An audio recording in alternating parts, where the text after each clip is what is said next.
Alright guys, I have to admit something. I am what they call a fraud. That's right! You're a big fat phony!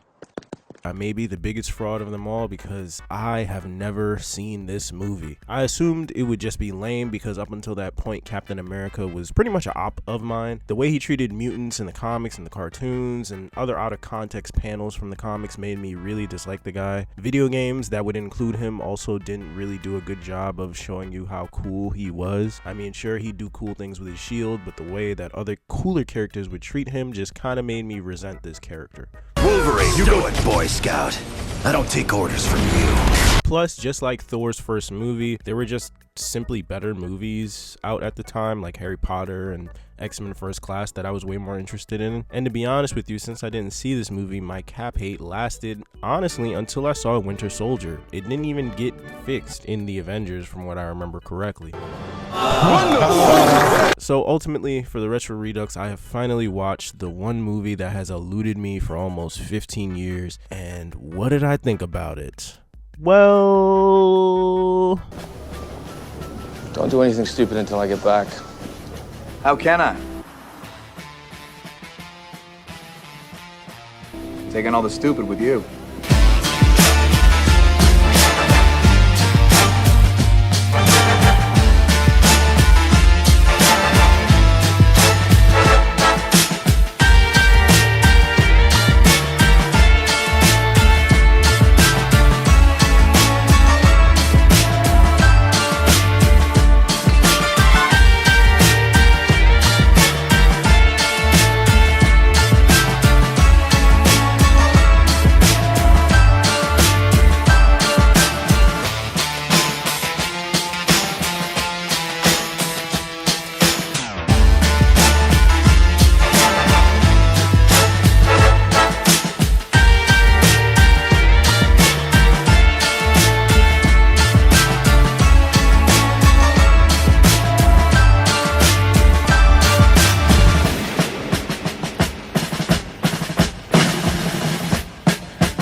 It was pretty good, not gonna lie.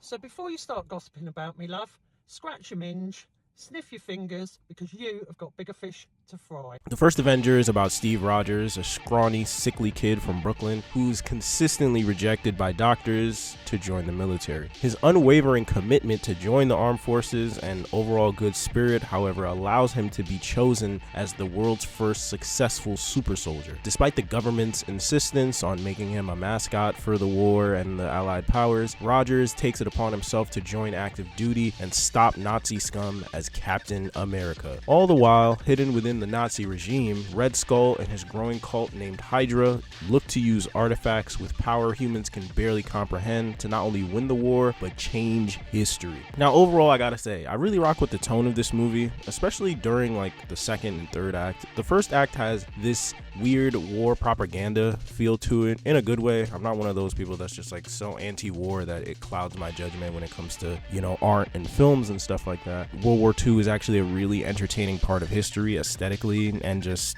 story-wise. Like, placing a story within that time period is always super cool and interesting to me. The movie itself really picks up at the top of the second act, really at Captain America's transformation. I think that's when not only the action truly kicks in, but just the overall interesting aspects that I find within this movie. Don't get me wrong, I think Steve's arc near the beginning when it comes to him being underestimated is cool and cute at first, but it gets a bit overplayed, way too repetitive. I think Steve's character throughout the second half of this film is portrayed way stronger. I do believe that the meta nature of Cap's tour and parading this clearly capable man in a clown-esque way before he joins a better mission is super meta, considering Chris Evans' entire career when it comes to Marvel. And overall, the film fixes the issues I've had with the last three films in the MCU, primarily Iron Man 2 and the Hulk. This film has a much more consistent tone, better special effects, acting, and the final fight actually presents an interesting interesting climax and overall has an amazing conclusion. But let's get into the characters. Starting with Steve, aka Captain America. This dude starts off as a short, sickly manlet.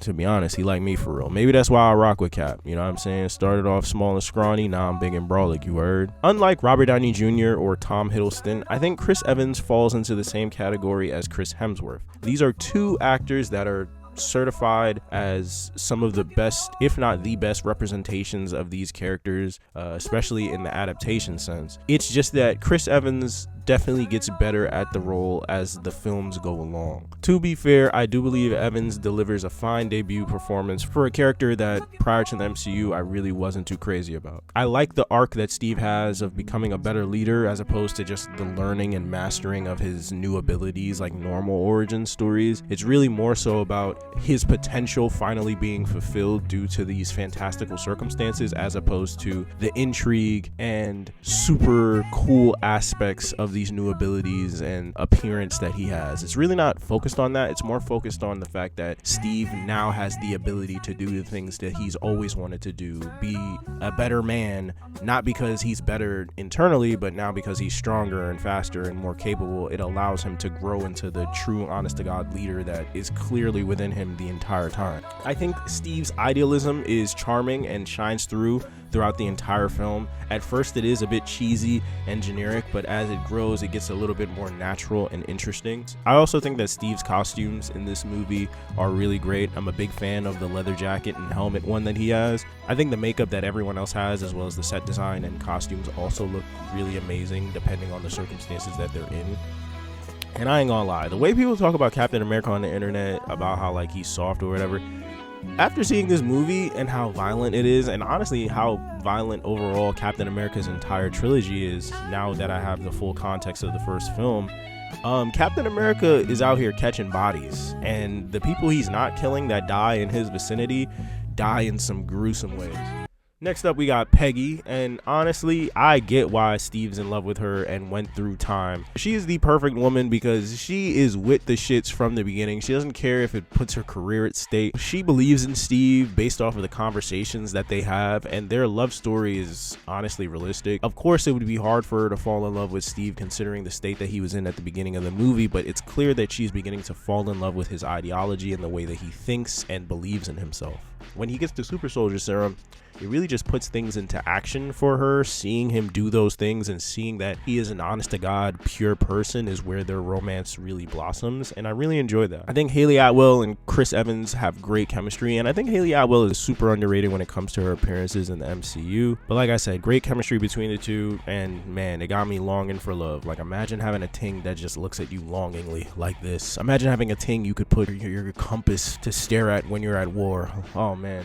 Shout out to their love story and the way it ends. I think it's really cool. And now that I have this film, it makes his ending and endgame make even more sense. I know a ton of people have an issue with that, but when we get there, we'll talk about it. Next up, we got the villain of the movie, Red Skull. I do like that he's basically saying Hitler is not like a real thinker for real. Like, he ain't a free thinker. He ain't opened up his mind's eye for real. Instead of just using the mythological aspect of Hitler's etymology, he's putting these artifacts into practical use, which turns him into a myth for his followers, which is pretty cool. It recontextualizes a lot of the Hail Hydra aspect for me, which I'll talk about later. Despite the final fight also in this film being between two physical mirrors, both super soldiers, what makes the fight interesting is more the fact that these are philosophical mirrors. Both are two sides of the same pragmatic coin. I feel like Steve is just more idealistic and hopeful, whereas Schmidt is more callous and based in realism when it comes to his fantastical ambition. I do believe also it is such a missed opportunity to not have Steve and Red Skull meet again in the Avengers finale films of Endgame or Infinity War in some aspect, especially considering how their final fight ends on like a crazy cliffhanger. It always just felt like we were gonna get back to this at some point. But I do have to disagree with the prevailing sentiment that I remember with this movie when it comes to the fact that Red Skull is like one of the best MCU antagonists. He's okay. He really falls more in line with somebody way more generic in terms of just his portrayal and the scenes that he has. Like, oh, I'm evil, that's it pretty much. I love Hugo Weaving and I think he does a great job, to be honest, so no hate, no shade, it's just how I felt about it. Next up, we got Bucky, And Bucky is W mans for real. I'm not gonna lie. I don't think y'all watched this movie either, because to be honest with you, if I was Cap, I'm definitely defending Bucky in Civil War considering the circumstances of their relationship. Cap literally went to war to save Bucky's life. And the last time he sees Bucky in this film is Bucky dying, but then the next time he sees him after that is Bucky's been brainwashed and also super soldierized. Their relationship and how they grow and how they're the only real tethers left to their past with each other makes complete sense considering how much Steve is willing to sacrifice when it comes to saving his best friend. Next up, we got Tommy Lee Jones. I don't remember the name of his character, but Tommy Lee Jones is great as usual. I don't think I've ever not liked the Tommy Lee Jones performance in a movie I've seen, especially not in a comic book movie. Oh, wait.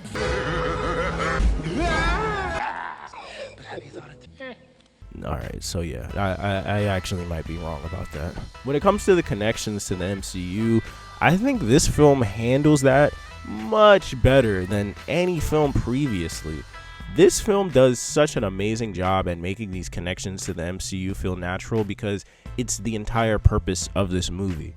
I feel as though when it comes to the criticism I had with something like Iron Man 2, where it just felt like the entire film was a commercial pretty much for the eventual Avengers movie, this film does a much better job at being a Trojan horse for the commercial or the precursor to the Avengers movie. It's a great penultimate movie because you care about the story and the characters involved, and it does a really good job of maintaining its consistency and quality of writing and tone and things of that nature, especially when it comes to the visuals, which we'll talk about in a second. But what makes it even better is all of the connections to the grander MCU and the world building that they do are just naturally interlaced within the plot.